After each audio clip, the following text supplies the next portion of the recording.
Dragon's Dogma 2 just got its embargo drop, and with that we have a ton of review scores, as well as some major concerns with the game's release. We also got to talk about those DRM concerns, as well as what's going on with the Steam preload and everything with that, and even some driver updates that you should be aware of, as well as some Steam Deck updates and what the potential might be there, and a whole bunch more. What's up world, it's Utopia back in with another video. Today we're checking out all things Dragon Dogma 2. Okay, so let's just jump into the review mega thread and some of the scores that are happening with that embargo drop. Now currently with all the scores combined, on Metacritic it is sitting at an 87 for the PS5, a 90 for the PC, and an 88 for Xbox. OpenCritic seems to have all these scores combined, where the top critic average is 89, and the critic recommended is at 96%. Let's just jump into the individual scores and some of the things that stand out, as well as some of the reviews that kind of stand out there. Bozzy Central gave it a 9.5, Boomstick Gaming gave it a 5 out of 5, Cog Connected gave it an 88 out of 100, Cultured Virtues gave it an 8.5 out of 10, GG Recon gave it a 4.5 out of 5, GameSpot 9 out of 10, as well as Gamer Nexus also gave it a 9 out of 10, Gaming Bolt gave it a 10 out of 10, Gaming Trend gave it a 95 out of 100, Hey Poor Player gave it a 4.5 out of 5, Monster Vine gave it a 3 out of 5, Multiplayer First gave it a 9.5 out of 10, as well as Nexus Hub.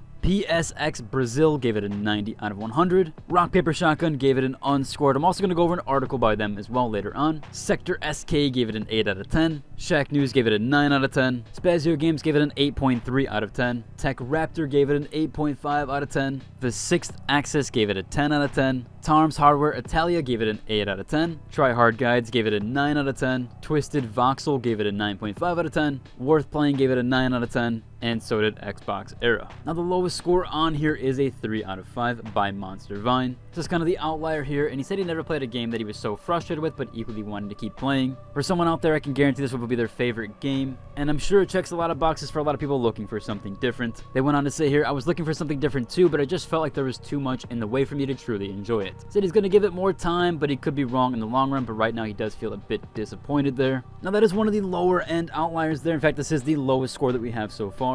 Overall, these are some really high and really good scores. I think the biggest thing on our agenda right now, or the biggest thing kind of like in the forefront, is the actual performance, which seems like it's holding the game back a bit, both on PC and on console, which is currently running the game around 30 FPS, at least on both the consoles, PS4 and the Xbox Series X, which to mention, there is no performance mode currently. There's no different performance mode, and yeah, a lot of people were saying if you just downgrade the graphics, they can get a performance mode out. However, this game is actually significantly CPU bound, so downgrading those graphics is actually not going to give you a significant bump in frame rate. And yeah, we're actually seeing that on PC, which jumps onto my next topic, which is the PC concerns. Right now, we've had a ton of articles posted around this, even from Rock Paper Shotgun, as well as a few others, including IGN, where IGN goes on to say about the PC performance, even on high-end machines, of an RTX 4090, paired with an AMD 5800 X3D, can drop into the 30s while in denser populated towns. Now again, someone went on here to mention that in 4K, mind you, but that does not matter in this circumstance. The game is actually very CPU and heavily CPU bound, meaning that even if you drop the resolution, you're still going to see those frame drops and you're still going to see some frame issues there overall.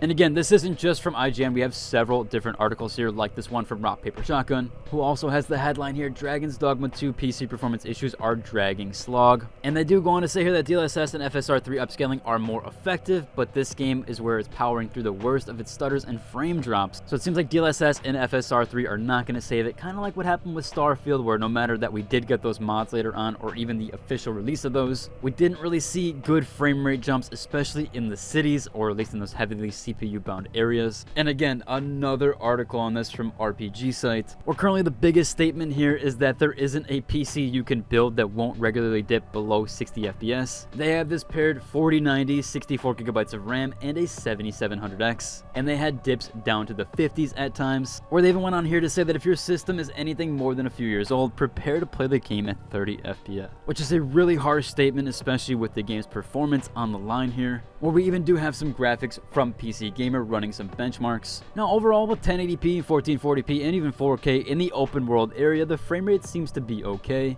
Although even on higher end systems, we are seeing some dips in the 1% lows, as well as some lower frame rate overall. Now this gets even worse when we jump into the actual city area, where we are seeing those 1% lows pretty low down, as well as just some mid-tier systems barely being able to handle above 30 FPS. And this is at 1440p as well as 1080p. But as you can see, the resolution and graphics really isn't mattering there. It's more so being so much CPU bound that you're going to see those frame drops, or at least the frame overall being lower. And on top of the CPU problems that this game seems to have, or at least these CPU bound scenarios, they even went on here to say that even at 1080p with maximum graphics settings, the VRAM load was too much for the 8GB cards, which include the 6600. Now granted, we have seen a lot of games past that 8GB VRAM mark where you have had to lower a bit of settings to kind of go below that. However, for 1440p, they did say here, interestingly, despite the VRAM requirement being more than what the 6600 RX has, it didn't induce as much stuttering as you would think. So it is a good sign overall, especially for those city areas and running on that 8GB of VRAM, which yeah, I currently have with my RTX 2070. Now Capcom did put on a statement here, although it is a bit weary, where they said they are aware of the Dragon Dogma 2 frame rate issues on PC and they're looking into fixes. However, this is a day before release, so this does seem a bit odd that they're coming out just now to talk about it. However, I think they basically had to because of so many reviewers talking about the frame rate issues on PC, as well as just consoles being locked at 30 FPS with no performance mode, kind of akin to what happened with Starfield. Someone even mentioned here that in the character creator, they changed the resolution from the default 720p to 1080, and that gave them a warning for the card's texture memory, and they have a 3060 Ti.